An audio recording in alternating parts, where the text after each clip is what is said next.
Example number 5 की निकालेंगे mode. तो मोड का मतलब होता क्या है, सबसे ज्यादा रेकरिंग होने वाला फ्रीक्वेंसी। पहले देखते हैं सबसे ज्यादा रेकरिंग फ्रीक्वेंसी क्या है, मतलब सबसे ज्यादा होने वाली चीज क्या है यहाँ पे। अगर यहाँ देखें फैमिली साइज, सबसे ज्यादा फैमिली साइज 3:5 है, ठीक है, जो है 8। तो हमने इसको F1 मानना है। क्या मानना है? Frequency 1, F1। तो इससे ऊपर वाला क्या होगा? F0, ठीक है। इसके नीचे वाला क्या होगा? F2। ये तो इस बड़े क्वेश्चन के लिए है। मान लो हमारे पास एक छोटा सा कोई क्वेश्चन है, मान लेते हैं हम लोग कि फैमिली के अंदर बिस्किट्स कौन कौन खाता है, किस किस एज के बच्चे खाते हैं, ठीक है। एज भी ना देखें, अगर हम लोग बोलते हैं हम 10 लोग हैं, ठीक है, 10 लोगों में से सबसे ज्यादा बिस्किट किसने खाए हैं? एग्जाम्पल के लिए 1 2 3 4 5 6 7 8 9 10, राइट। अब 10 में सबसे ज्यादा बिस्किट जिसने खाए हैं, इसने 2 खाए हैं, इसने 10 खाए हैं, इसने 8 खाए हैं, इसने 5 6 3 4 2 0 0। अब बता सबसे ज्यादा किसने बिस्किट्स खाए हैं?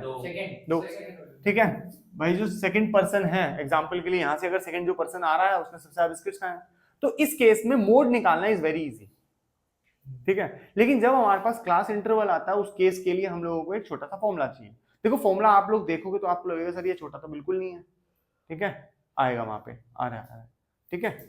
ये फॉर्मूला छोटा आप लोगों को लगेगा नहीं कि फॉर्मूला छोटा, जब हम समझेंगे ना इसको, ये फॉर्मूला लर्न करने की जरूरत भी नहीं पड़ेगा। ये फॉर्मूला डिजाइन ही ऐसा, ठीक है, ज्यादा जल्दी लर्न करने की जरूरत नहीं पड़ेगी। 2 बार क्वेश्चन कर लोगे, तीसरा क्वेश्चन खुद आ जाएगा लिख के, मोड मेरा ये क्या था।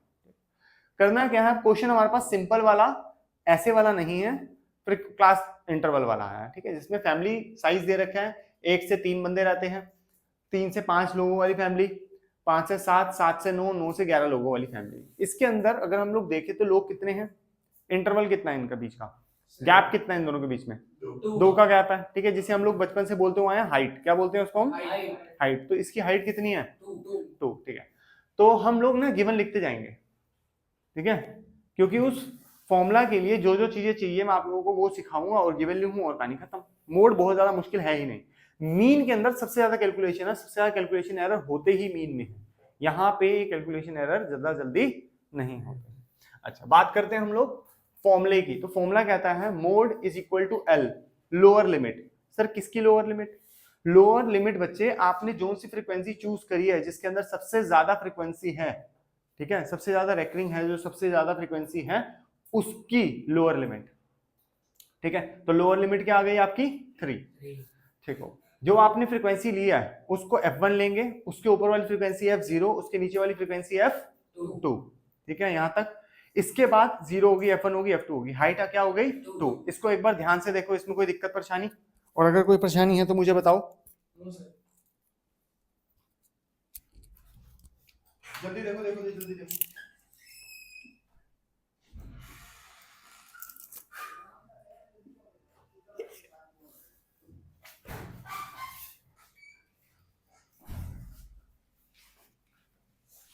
आगे चले।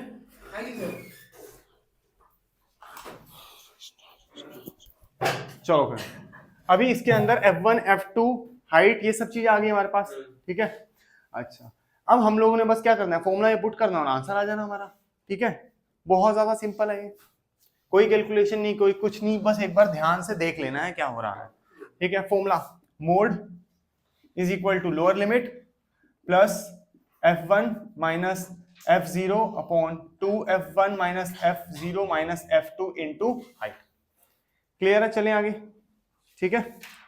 इसके अंदर लोअर लिमिट क्या थी? 3, F1 क्या है हमारे पास? 8, F0 क्या है? 7, F1 क्या है?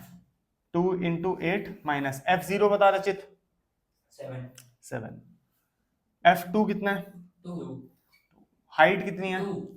हाइट समझते हैं ना दोनों के बीच में, ठीक है ना, माइनस करते हैं तो हाइट आती है। अब बस कैलकुलेशन करना है, इतनी सी कैलकुलेशन है, ज्यादा बड़ी है भी नहीं इसकी कैलकुलेशन। यहाँ आएगा 1 16 माइनस 7 और 2 9 इंटू 2, ठीक है। इसमें माइनस करेंगे तो 7 आएगा। 3 प्लस 1 अपॉन 7 इंटू 2, तो इसको क्या लिख सकते हैं हम लोग?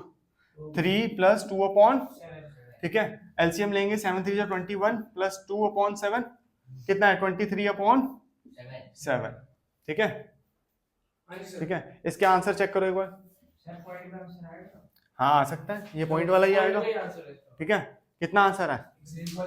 3.286। अब कैसे पता लगा 3 आया? अगर आप लोग थोड़ा हल्का सा देखो तो 7 3 जा 21 होता है, ठीक है। उसके अलावा हम लोग एक एस्टिमेशन 3 आया, उसके बाद तो 23 को ऑब्वियसली आपको करना ही पड़ेगा। 7 3 जा 21, बचा कितना 2, पॉइंट लगा 0 आया। अब बताओ 7 2 जा 14, बचा कितना 6, फिर से 0। अब किसके आसपास जाएगा? 7 8 जा 56, बचा कितना 4 0। बताओ 7 6 जा 42 आ जाएगा इसमें? देख के कुछ भी बोलते जाओगे हैं? 7 5 जा 35, ठीक है। तो इस तरीके से हम लोग सॉल्व करें। सर आपका आंसर गलत हो गया, अप्रोक्सीमेशन इतना तो चलता है 2 डिजिट के बाद तो बहुत ठीक है, इतना ठीक है ना। या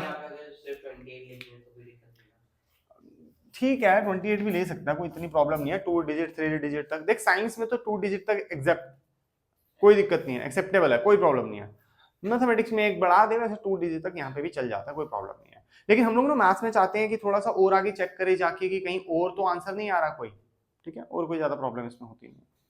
यहाँ तक कोई प्रॉब्लम दिक्कत, आगे चले नहीं। इसको नोट करना चाहते हैं, नोट कर लो।